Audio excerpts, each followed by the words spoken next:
Hello, everyone, and thank you for joining us.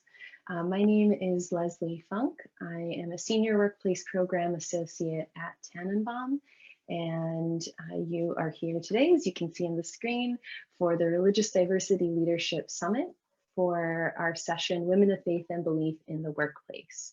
Before we get started with the content, I'm just going to do some overview information, beginning with the land acknowledgement. So I begin with this as an intentional naming of the space in which we live and work, part of a broader effort to decolonize our gathering spaces. If you're tuning in from New York City, where Tanenbaum's office is located, or near where I live in Queens, we find ourselves connecting on the ancestral lands of the Munsee, Lenape, and Canarsie Nation. We pay respect to the elders past and present who care for this region. And we'll put a link in the chat so you can identify the Indigenous connection of where you are, noting that this relationship and website is not only limited to the United States. And please feel free to share where you're joining us from, and make sure that your chat is set to both panelists and attendees so we can all see. We at Tanenbaum acknowledge that the session today is taking place on the second day of the Jewish holiday of Shavuot, the Feast of Weeks, which marks 7 weeks since the second day of the holiday of Passover. And this holiday was originally a harvest festival and celebrates the giving of the Torah at Mount Sinai. And it's marked by the all-night studying of Jewish sacred texts and by eating dairy, such as blintzes and cheesecake. So certainly my kind of holiday. To those who are observing Chag Sameach, we wish you a happy holiday. Our summit sponsor, the Walt Disney Company, has been part of our membership program for over 5 years and is one of our corporate leaders. They have regularly sponsored this event, and we're grateful for their generosity, continued support, and partnership in religious diversity. With that, we arrive at today's program. As many of you may already know, the theme of this year's Religious Diversity Leadership Summit is Do the Work, Build a Bigger Table. So speaking to that in previous sessions, we heard from keynote speaker Sarah Eaglehart speak about the importance of including Native and Indigenous voices at our tables and in our workplaces. My colleague Nina Bowe spoke about the power of reframing difficult conversations as purposeful conversations and lessons to be learned for intentional effectiveness in those spaces from Tanenbaum's Peacemakers in Action Network. And today, we will hear from 5 women about their lived experiences with faith and belief in their workplaces across industries, locations, and identities. Their extended and impressive biographies can be found on our event page, but I'd like to introduce each of them to you today by name, title, and organization. Our moderator for today's session is Sandra Yamate, CEO of Institute for Inclusion in the Legal Profession. Our panelists are Amrith Kaur Aakre, Legal Director of the Sikh Coalition, Fatima Diop, AVP Portfolio Analyst at AllianceBernstein, Tina Forrister, Director of Culture and Engagement at GSK, and Vanessa Sheridan, National Transgender Workplace Expert and Consultant at Vanessa Sheridan and Associates. It is my distinct pleasure to welcome our esteemed moderator and panelists. Sandra, I hand things over to you. Thanks so much, Leslie. It's a pleasure to be here. And thank you to all of our panelists for joining us. We're going to start by offering the audience some framework. And so, Fatima, I'm going to ask you to begin by maybe just talking about how your religious beliefs have impacted your role in the workplace. Thank you, Sandra. First of all, thank you, Tanenbaum, for having me here as part of this panel with these amazing women that are doing amazing things. But to answer your question, I remember vividly as a kid being very embarrassed for being like a Black Muslim woman in America, especially post 9/11. So the war on terror like meant for me to be not welcome, you know, and feel like I couldn't fit in. So I proceeded by hiding who I was with friends, colleagues, and everyone around me that is not immediate family.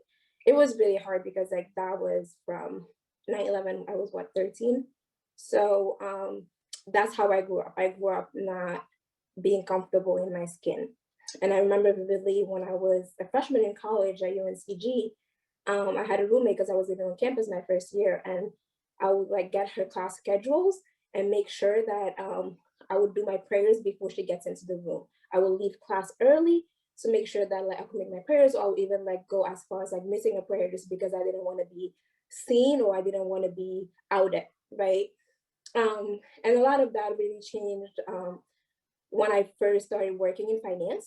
So I started at Bloomberg, and even at that point, I was still not very comfortable with like who I was and like being comfortable sharing my experiences and my beliefs, right?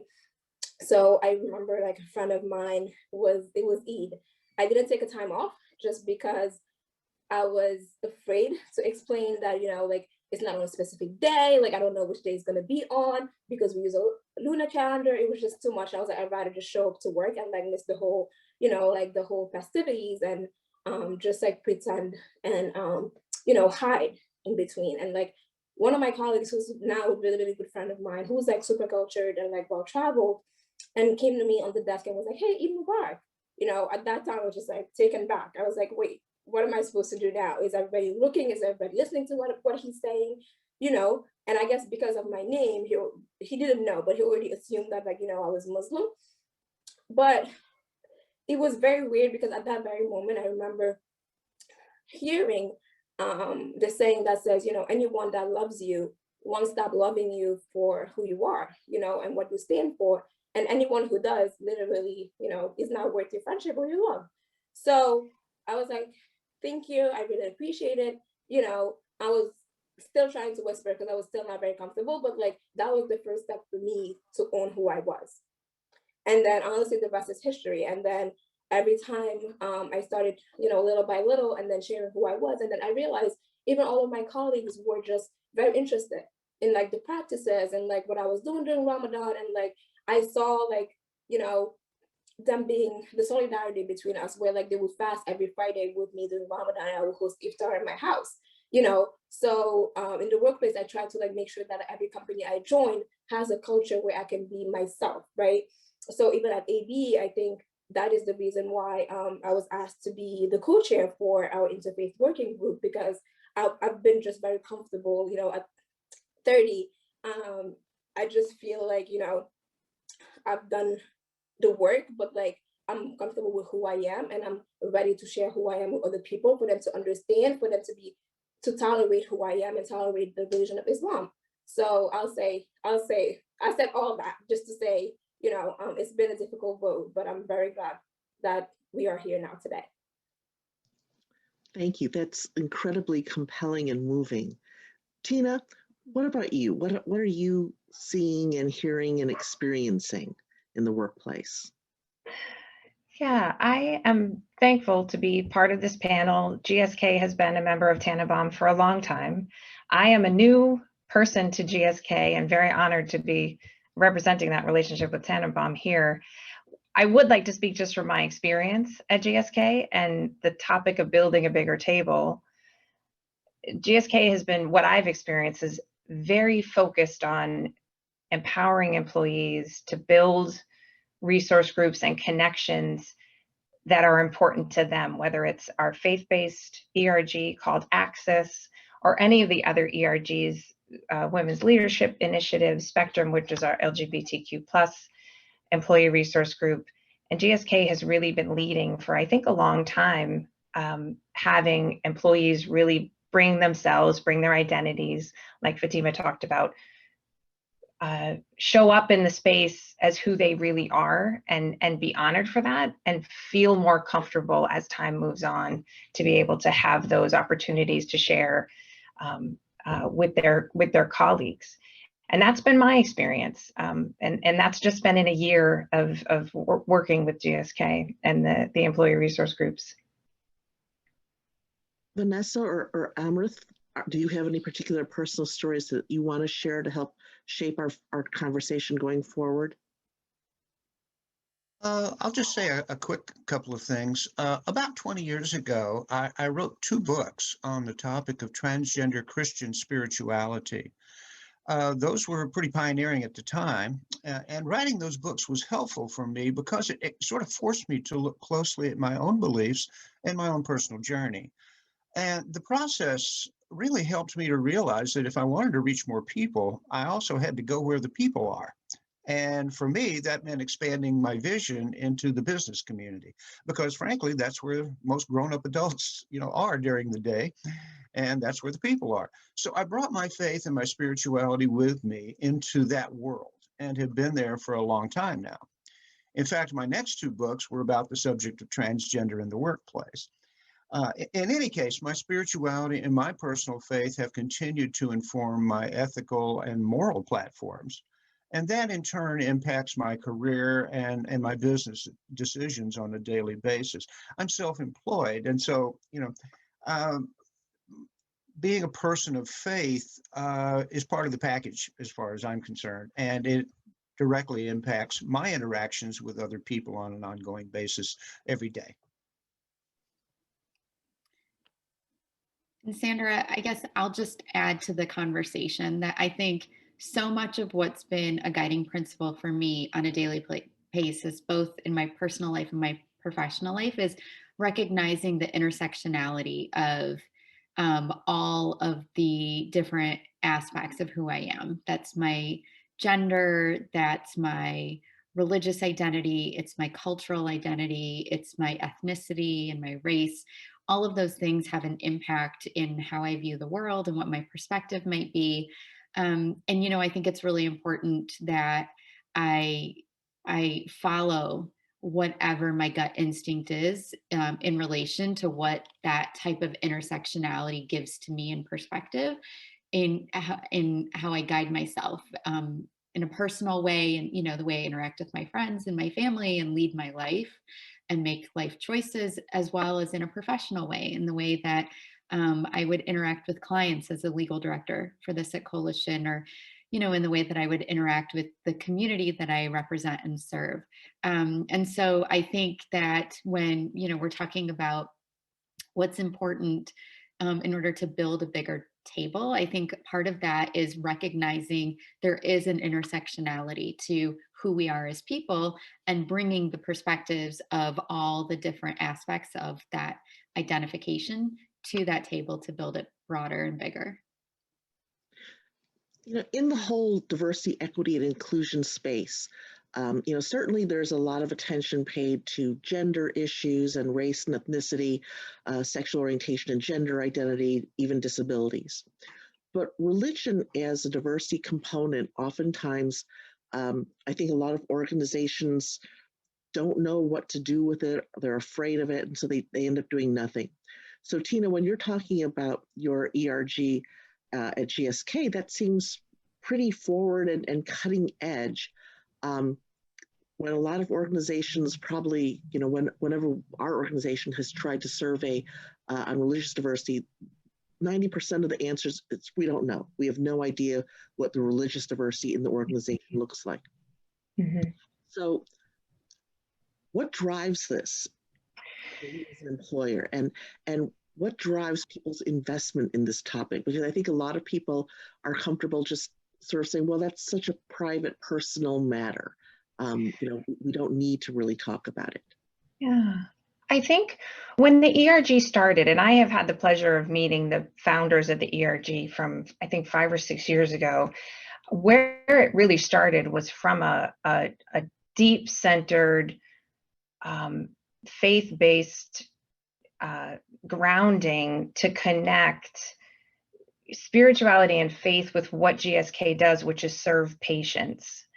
And there's a strong connection between wanting to serve patients who are in need, whether it's through, vaccinating the world's children, or, how to make sure that patients that are in need of services and therapies that maybe don't exist or need to be found. There was a very strong connection, and GSK really supported the employees who wanted to make that connection and offer that time and space to not only have the conversations, but also get involved in volunteer work in the community. And GSK has a very strong HIV therapeutic area as well. So there's just a lot of places where GSK really just said, you know what, this is an employee-led group. We will support you, and you lean in and bring that, have that time and have those opportunities, and also had the partnership with Tanenbaum as well to make sure that the employees were supported with a group that has a lot of history in these types of conversations. And for me, it's something that I have never experienced at another pharma company. I've been in biotech and pharma for over 20 years. And it's something that I think really differentiates GSK in that space, as far as being very comfortable to say faith-based conversations are welcome here, and your faith in who you are is very, very welcome here. Vanessa, I'd like you to weigh in, because now that I know about your books, I'm definitely going to have to get some and read them, because I would like to learn more. But what drives your investment, particularly in that intersection of religion and being a trans woman?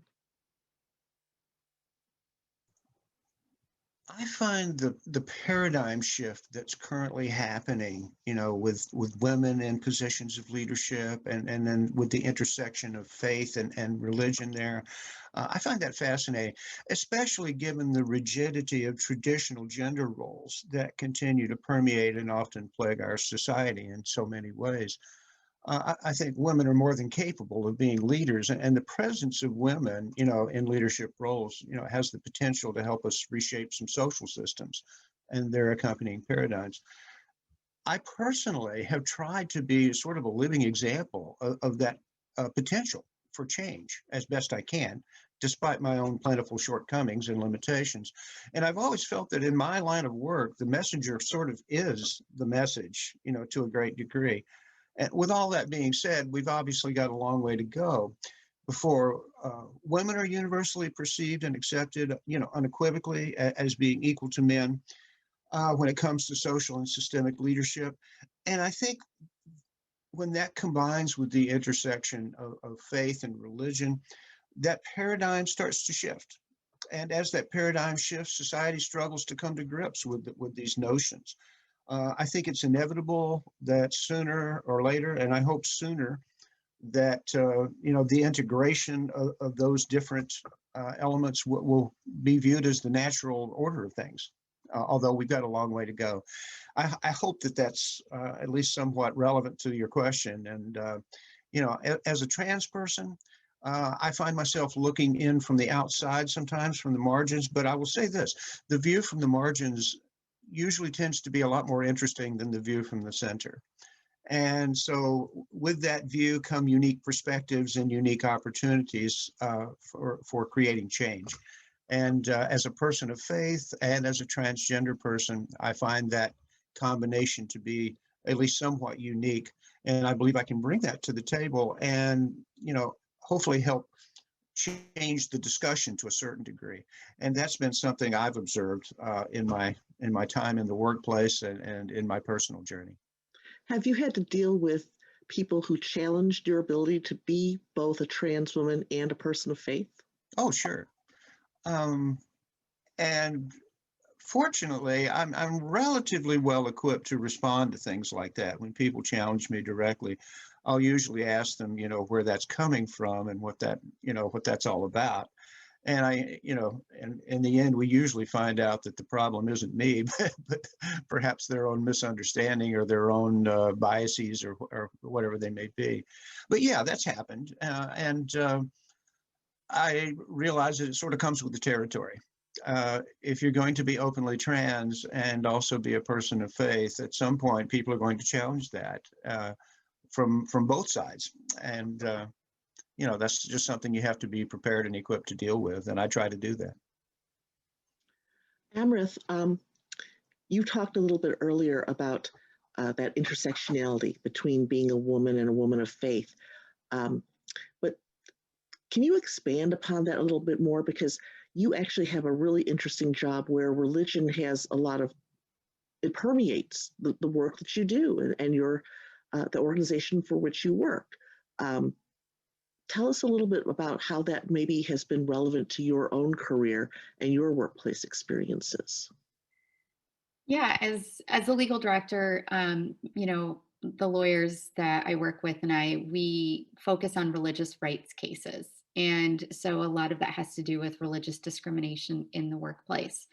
And it's been really interesting because whenever you talk about religion, I think Tina brought this up earlier, it kind of throws up red flags for a lot of people. They feel like it's inappropriate as a discussion topic in the workplace, and I think there are people of faith that feel that way too, because practicing faith is such a personal, individualized decision that they might not even feel comfortable really talking about their commitment to it.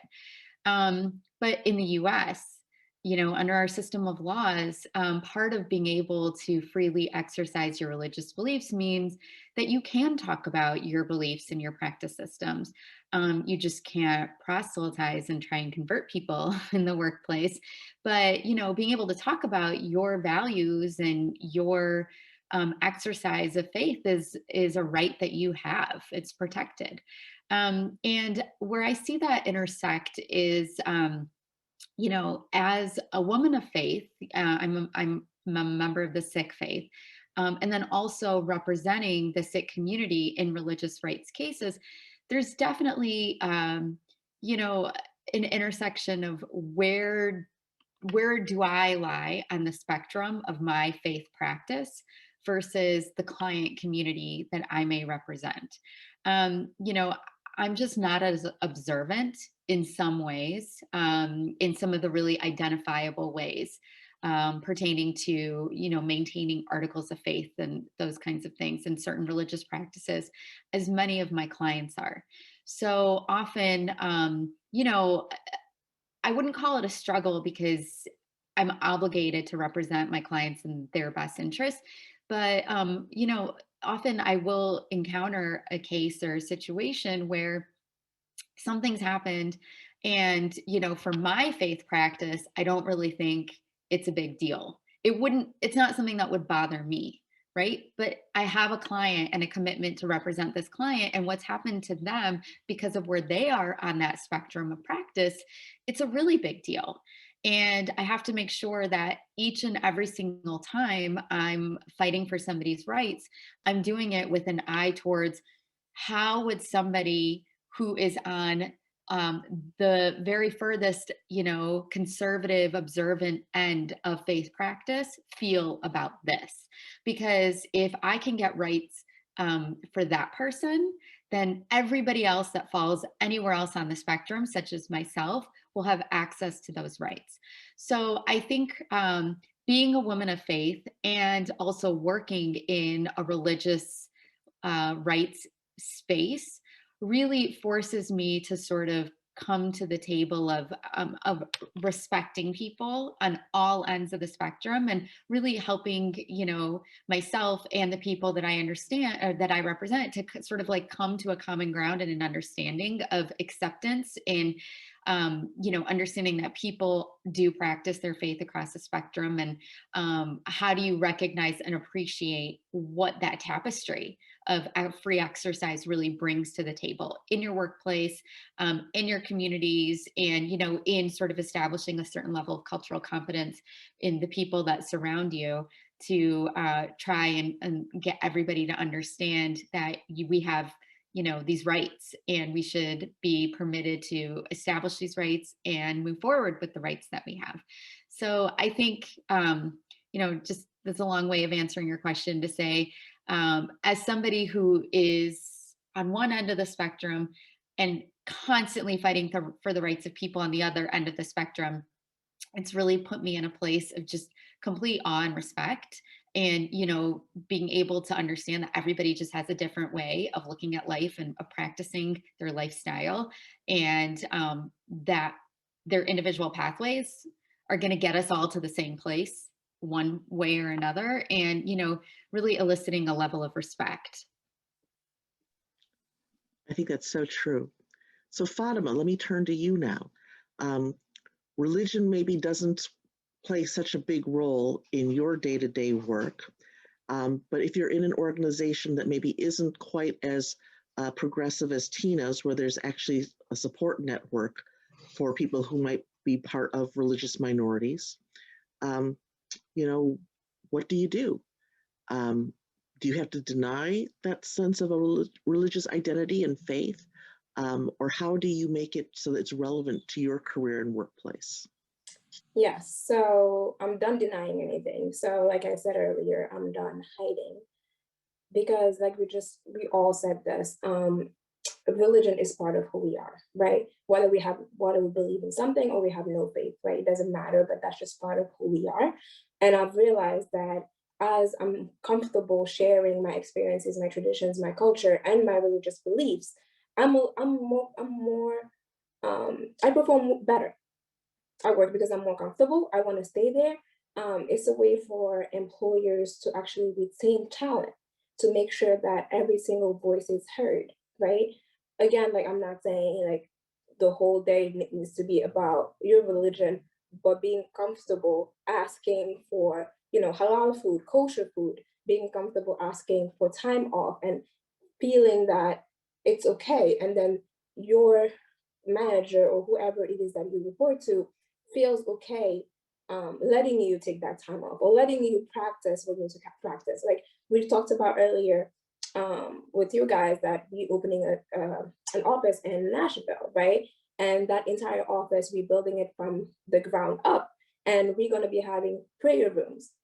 We're going to be making sure that the cafeteria has food for Jewish people, for Muslim people, for vegetarian, for everybody, right? So that's part of the reason why the culture of AB is the culture that it is. It is the reason why it has done what it has done in the finance industry, right?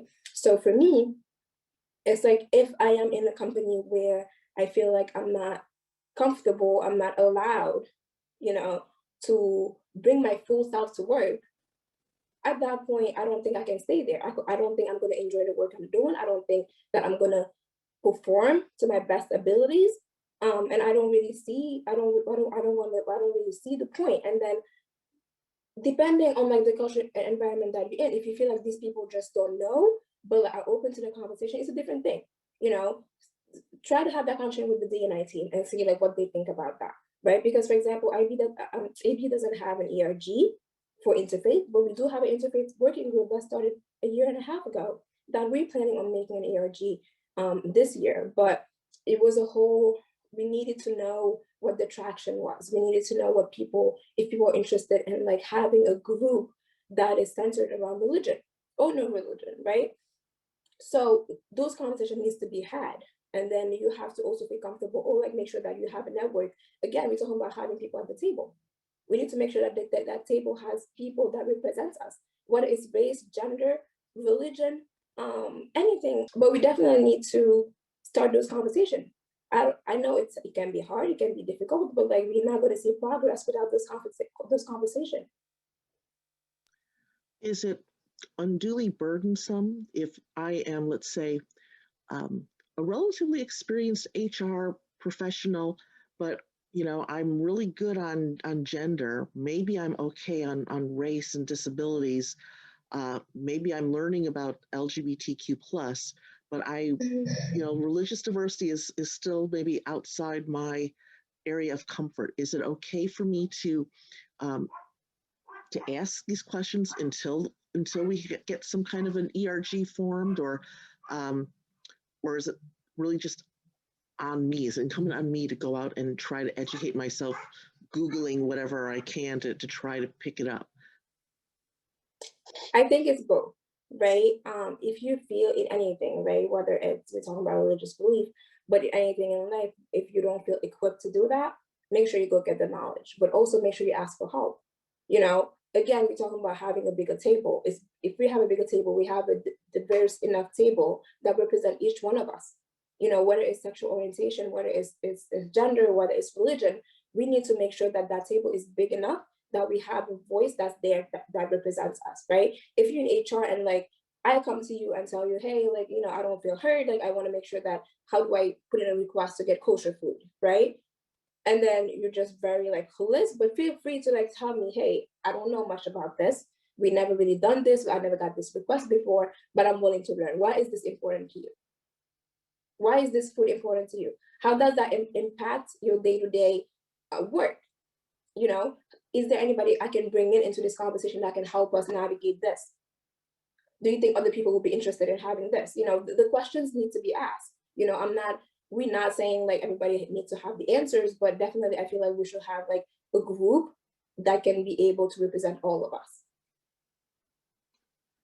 Vanessa, we tend to think of our world as societies and systems. And you talked earlier about paradigms. With that in mind, do you think that paradigms have shifted because women of faith are getting into leadership positions? Are they able to have an impact? And going back to what Fatima just finished talking about, maybe shape the dynamics within the organization so that those sorts of conversations can happen? Well, I believe change usually starts at the top. And if women are fortunate enough to be in leadership positions, then they pretty much have a direct influence on the culture of the organization for which they work.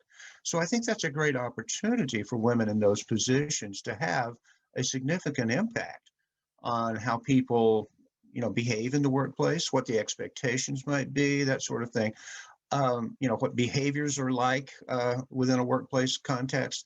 So all of these things are directly impacted by the influence of the people at the top. I always say that when, I work with lots of corporations, and I always say change starts at the top. If you don't get buy-in from top leadership, any initiative is not going to go very far.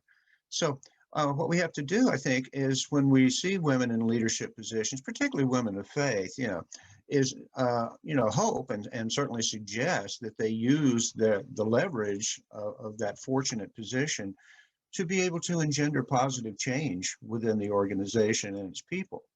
And to me, that would include dealing with issues of faith and religion in constructive ways.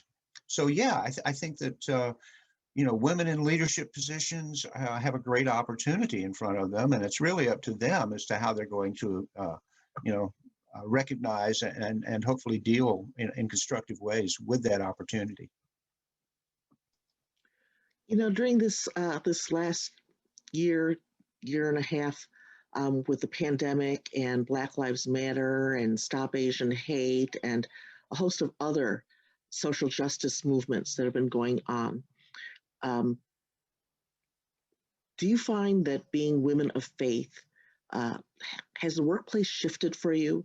It seems like a lot of religious institutions are devoting many more resources to trying to help members of their faith better understand and navigate the complexities of this world.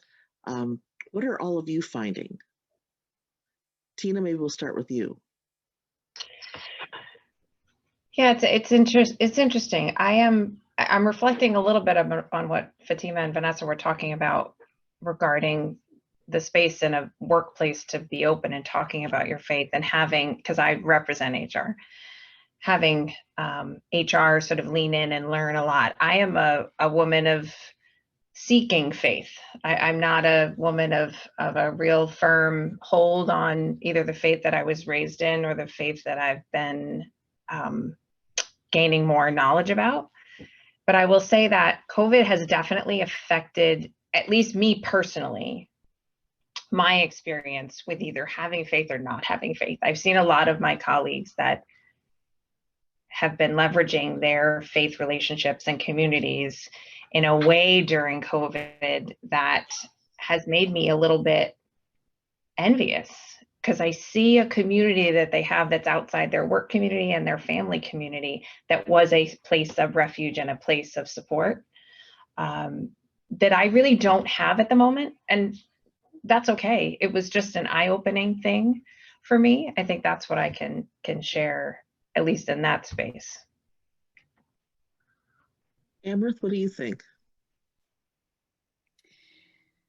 So COVID, I think, has brought about a lot of changes for the religious community in the US in general. I think some of the really early court battles related to COVID were regarding congregations, in religious institutions. And so that, from the get-go, put me in a really thoughtful, critically thoughtful position, because I believe in science, and I definitely from the get-go with the pandemic felt on a personal level very strongly, that religious institutions should be following safe protocol and, should be ensuring that their congregants were staying safe. And in some cases that meant, shutting down or significantly reduced capacities within their houses of worship. However, as a religious rights lawyer, I could very easily have been confronted by institutions that did not feel that they should be abiding by certain restrictions and limitations. Luckily, in my case, I never had to weigh in on that, in the sense of we never encountered a situation where my client community really, crossed a line where as somebody that, has an ethical obligation to represent these institutions, but at the same time has an obligation to the safety and health and wellness of the broader community and what the impacts could be. I didn't actually have to make a decision on, if I could allow myself at a personal level to represent certain institutions or certain individuals based on those challenges.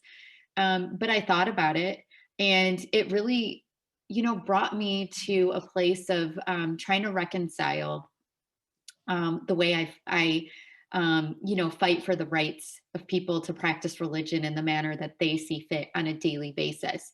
But then here I am in the middle of COVID, being fearful that, they want to practice their religious beliefs and their exercise, but at the same time, what is the cost? What's the human cost of that? And the crisis was a real one. And I think because we're not out of the weeds yet with this pandemic entirely, and because there's a lot of other religious aspects that come into play when you're talking about vaccinations and, the belief in the scientific factors that go behind all of it, I don't think we're anywhere near the end of what the religious struggle may be through the pandemic. And I think that I and the organization I represent and our legal team for sure are going to continue to sort of encounter those challenges and those struggles. And all I can think of is, in my current practice, I spend a lot of my time guiding my clients, and guiding the community. And it's through my own personal perspective combined with my professional experience and, really trying to expose people to sort of like, what is the common ground here? And how do we find that common ground in a way that keeps people committed to their faith and respectful of the faith of others, but also provides an understanding and a recognition and acceptance of what challenges there might be. And, is it worth, you might have access to certain rights, but is it worth fighting for that in this moment? Like separating this out from other moments, but in this moment, what looks to be like the best, the smartest, the safest option. So those are conversations that I continue to have. And I will never pretend to know it all. I don't. I didn't know what hit me as a working mother, attorney, remote schooling my kids for the last year. I had no clue what was going to hit me with this pandemic.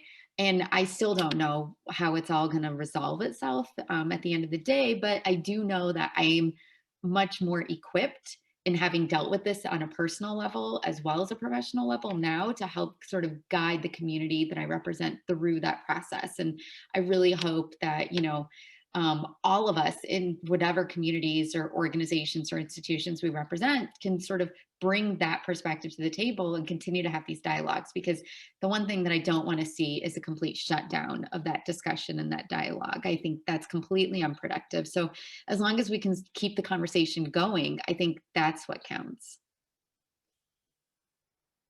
Thank you. Anyone else want to weigh in on that?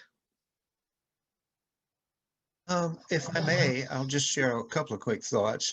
In terms of COVID and its impact, I think like all of us, I've had to adapt to a world in which a whole lot of business is now being conducted virtually. The fact that we're having this discussion online here today instead of in person is indicative of that. And I'll admit that it's been something of a challenge for me to present trainings and do consulting work and give speeches via the internet as opposed to in person. Frankly, I miss being able to look at an audience and watch their faces as I speak with them in the same room. However, I'm grateful for a technology that does allow us to continue being in touch with people, even if it's being done electronically instead of in the flesh.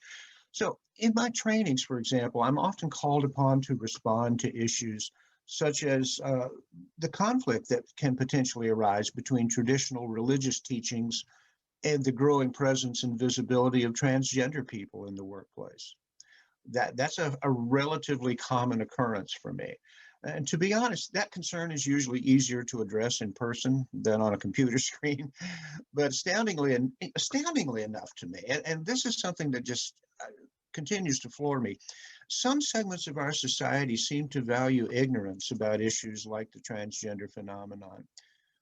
In fact, I would suggest that ignorance and secrecy and personal trauma are by far the largest impediments and barriers to wholeness for any or all of us.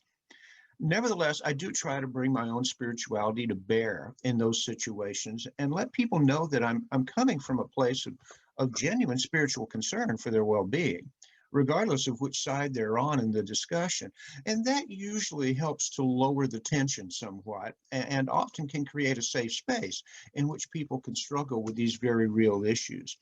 These are the kinds of things with which I've had to deal due to the pandemic. And it's just one example. Obviously there are many others, but hopefully that's helpful in terms of creating some context here and giving some ideas about some of the struggles that people go through in the wake of the pandemic and its effect on our society.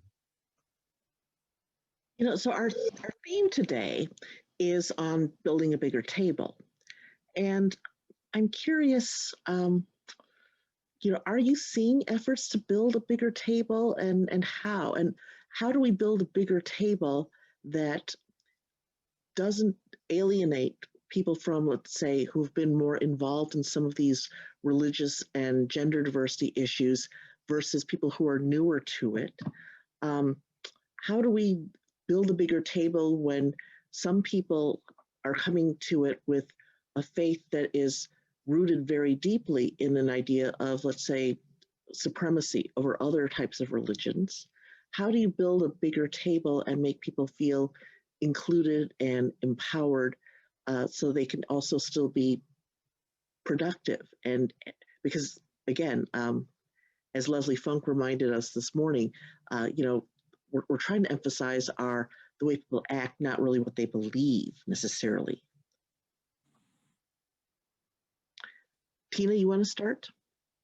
Yeah, I think as I reflect on how I've experienced it at GSK, what it comes down to is offering the space for people to show up if they choose, based on what the topic is going to be, the conversation is going to be. There's usually an awareness of what the dialogue or the topic or the meeting is going to be about, so people can self-select either to attend or not attend, or be quiet, or just listen, or really get into the conversation and whatever level they are comfortable with. And then we have trained facilitators that are offering, a way to either redirect conversation that may be getting to a really difficult place, or a place that may be difficult to get out of or offensive to some people. We do sometimes let the conversation go and have people challenge each other. It's just, for us, it's about having trained people that can facilitate the dialogue and allowing people to show up with whatever concerns they have and express them, and then try to navigate through those so that we come to a place where, even if we don't agree, there's been a respectful dialogue around it. Sandra, I can go next. Go ahead. I think as sort of the, coming at this from a legal perspective, which is what I have to do on a daily basis, I guess. I think what that common ground looks like to me is being open about allowing people to bring their whole selves. You know, Fatima spoke a lot about being authentic and comfortable in her own skin. We have to recognize that for a lot of people, their religious practice is a part and parcel of their identity. And so they cannot leave that at home. For some people, you know, that involves a mindset that interferes or could interfere with the civil rights of other people. And for me, you know, I talked about being a religious rights lawyer. Well, first and foremost, I'm a civil rights lawyer, right? So I feel like where you draw the line, you know, in the workplace, for example, is when that people following their certain religious ideals crosses that line of then interfering with the protected rights of other people, that's when I think as people in HR or people in leadership need to sort of come together and understand that lines do need to be drawn, because there are boundaries there that have to be respected. And, you know, we have a lot of systemic issues in this country, but at our core, we are based on a system of laws, and they're there for a reason, and they're there to protect the rights of people. And even religion and religious practice needs to be balanced with that. So I think it's important that these two things come together. You know, you allow your employees and your colleagues and coworkers to bring their whole selves, and, you know, that includes their religious identity, because it's all part and parcel of who they are, to the table. But you also make sure that there is a relationship and an environment of respect, where there isn't a crossing of lines that then interfere with the rights of other people. And I think that's sort of what that's, you know, the tightrope that a lot of professionals need to follow. And it's not an easy one, but, you know, Tanenbaum is a great place to sort of help you get the resources. And organizations like mine, the Sikh Coalition, and then, you know, it sounds like GSK and different companies that are already doing this work have a platform that you can build off of. It's not like anybody watching this right now needs to reinvent the wheel. The processes are there, and it's just a matter of implementing them. We have a really intriguing question that came in, and so I will read this, and I'll be curious what each of you might have to say about it. As women take up more leadership roles in business and government, do you believe the encapsulation of work life apart from a family religious life, which has pretty much been standard operating procedure in the US, has changed? And if so, how do we continue the DEI process to include religious beliefs and practice?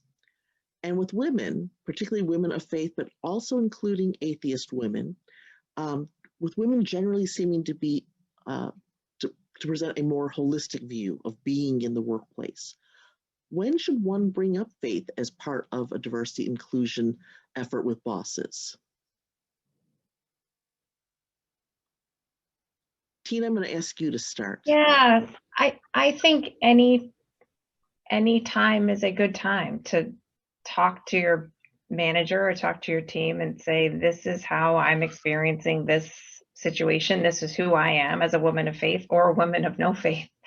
And this is how I think it impacts our work, how it impacts my work, how it impacts me showing up and being productive and being able to deliver what I need to deliver to this organization, and have that open dialogue about, this is what I'm experiencing, this is the impact on my work, this is the impact on my team, how can we bring these things together? I think if now isn't the time, I don't know when is the time. I think it's, if you're wondering, just ask the question. That's what I would suggest. Fatima, I'm going to let you have the last word on this. Yes, I just want to piggyback on what Tina just said. Yes, definitely don't hesitate to have that conversation. Everything starts with a conversation, right? If you feel like being a woman of faith, of no faith, and how you're being treated in the workplace is being impacted, definitely speak up. You know, try to find who the right people are. You know, or do you have a D&I team in your firm that you can go and talk to, right? I know that, like, sometimes because there's counseling can be very difficult. Like people can be hesitant and don't really know how to go about it, but leverage the resources that you have at your company. You know, if you don't feel comfortable talking to someone in HR or one of your colleagues on the trading floor, feel free to ask who are the people that I can talk to, whether it's whatever it is that makes you uncomfortable or that impacts the way you perform or the way you feel within the workplace, right? So the time is now, the time is every day, the time is whenever you feel like you need to speak up about something that will make you feel better about what you're doing and like the organization that you're a part of. Well, as Fatima wisely reminds us, it does always begin with a conversation. This has been a really interesting conversation for me. I've learned a lot from all of you, and you've given me certainly much more to think about. So I want to thank you all for participating today, and I'll turn it back over to Leslie. Thank you so very much. Thank you all for participating and for sharing your personal experiences and insights.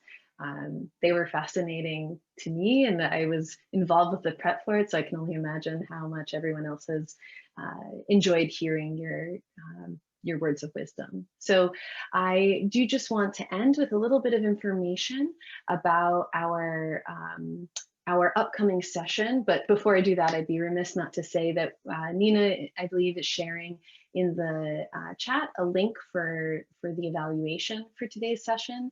And we would encourage you all to complete that. I promise it's short, so it won't take up too much time. And it would be incredibly valuable to us to have your thoughts and your feedback so we can continue our programming for future sessions.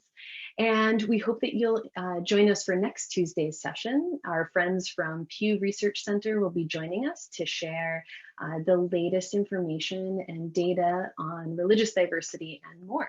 And we'll be following that with a Thursday deep dive discussion to dig into how that data informs the workplace. And the following week, on Thursday, June 3rd, Tanenbaum CEO Mark Fowler will be leading a learning lab to close out this year's Religious Diversity Leadership Summit. So we hope you can all join us for each of those sessions and opportunities. And thank you again for joining us today.